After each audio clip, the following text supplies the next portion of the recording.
ખેડૂત નેતા રાકેશ ટિકैत આજથી પોતાના ગુજરાત પ્રવાસની શરૂઆત કરી રહ્યા છે। અત્યારે તેઓ ગુજરાત રાજસ્થાન બોર્ડર પર રોકાયા છે અને હવે થોડી જ વારમાં તેઓ ગુજરાતમાં પ્રવેશ કરશે। કહી શકાય કે અટકળો અનેક છે। ગુજરાતના કેટલા ખેડૂતોનું તેમને સમર્થન મળે છે, આ તમામ પ્રશ્નો છે। ત્યારે આપણી સાથે અત્યારે રાકેશ ટિકैत જોડાયા છે, તેમની સાથે વાત કરશું।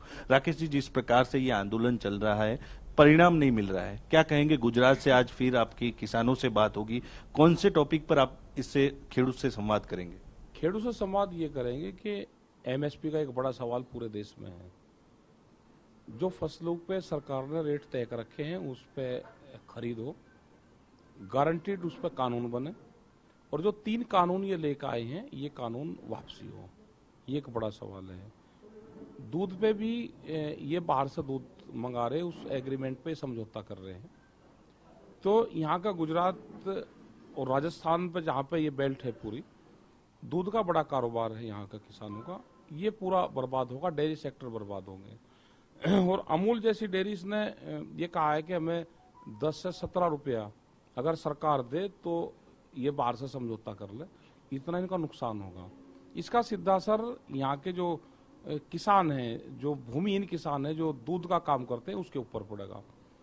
तो इसकी भी चर्चा होगी। यहाँ पे जो सब्जियां उत्पादन करते हैं, वो चाहे आलू हो या कोई भी चीजें हैं, तो उसका भी प्रभाव यहाँ पे पड़ेगा।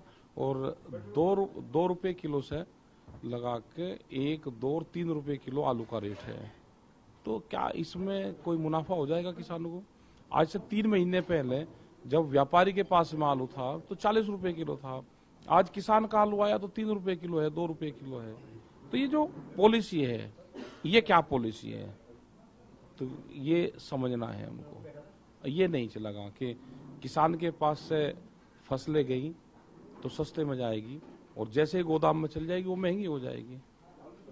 तो इसी के खिलाफ ये पूरा आंदोलन दिल्ली में भी चला हुआ है। दिल्ली में भी 4 महीने से ज्यादा हो गए आंदोलन चल रहा है, 130 दिन के आसपास हो गए। तो कोई तो लिमिट होगी ना कि कब तक चलेगा और ये हालात क्यों पैदा हो रही है। राकेश जी, जिस प्रकार से आप बात कर रहे हैं यहाँ के किसानों की, भाजपा तो ये कह रही कि गुजरात के किसानों के तो कोई सवाल ही नहीं है, और जिस प्रकार से आप बात कर रहे हो कि एमएसपी की प्राइस हो या आलू के दाम की बात हो, ये सब क्वेश्चन आप कर रहे हैं, लेकिन भाजपा आपको ऐसा कह रही है कि गुजरात के किसानों का कोई क्वेश्चन ही नहीं है। क्या भाई, ये हो सकता है कि गुजरात में जो पैसा हो डॉलर में चलता हो, ये हो सकता है। भाई, हम तो 3 रुपया किलो की बात कर रहे हैं, तो हो सकता है 3 रुपया वे डॉलर की बात करते हो, इतना पैसा मिल रहा हो, लेकिन ये तो नहीं है। देश की करेंसी तो एक है। 3 रुपए में 2 रुपए में किलो में आलू बेच के किसानों को फायदा होगा, वो कौन सा फार्मूला है वो हमको भी बता दो। ठीक है जी, जिस प्रकार से पूरा आंदोलन चल रहा है, आज गुजरात से आप फिर से ये आंदोलन को खेडूत से किसानों से मिलेंगे, क्या किसानों का समर्थन मिलेगा आपको गुजरात में? नहीं तो क्यों नहीं मिलेगा? गुजरात के किसानों का आंदोलन है तो वे खुद चलाएगा किसान यहाँ का। अंडर प्रेशर यहाँ का समाज काम कर रहा है। यहाँ की जो प्रेस मीडिया है वो भी सरकार के दबाव में काम करती है। तो ये तो आज़ादी का है, प्रेस को आज़ादी करवाना है, यहाँ के किसान को आज़ाद करवाना है, नेताओं को आज़ाद करवाना है, व्यापारियों को आज़ाद करवाना है। तो जो बंधन है ये बंधन तोड़ने हैं, उसी के लिए तो गुजरात में आ जाए। बॉर्डर पे पूरा फोर्स लगा रखी है और लगा रखी है। क्या गुजरात में कोई वीजा लगता है? पासपोर्ट की जरूरत है?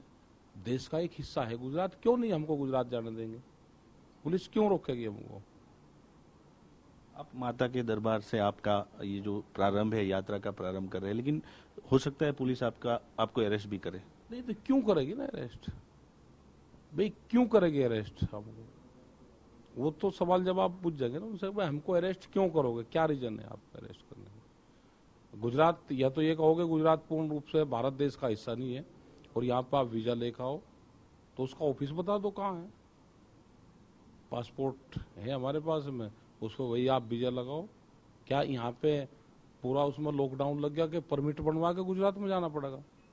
गुजरात अगर देश का हिस्सा है तो हम गुजरात जाएंगे, गुजरात के किसानों को आज़ाद करवाएंगे, उनकी बात उठाएंगे, यहाँ की जो समस्या है उसकी बात उठाएंगे, बातचीत तो होगी। अभी दांडी मार्च की पूरी चल रही है, तो आप गांधी आश्रम भी जाओगे, गुजरात का गांधी से जुड़ाव है और आप गुजरात में आए हो, क्या कहेंगे जब गांधी आश्रम जाएंगे और ये किसान आंदोलन बहुत दिनों से चल रहा है अहिंसक तौर पर, क्या कहेंगे? जाएंगे, गांधी आश्रम जाएंगे। जो यात्रा हुई थी उनकी, तो उस यात्रा को देखेंगे, कब कब यात्रा हुई, कितने दिन की थी, तो यात्रा भी करेंगे।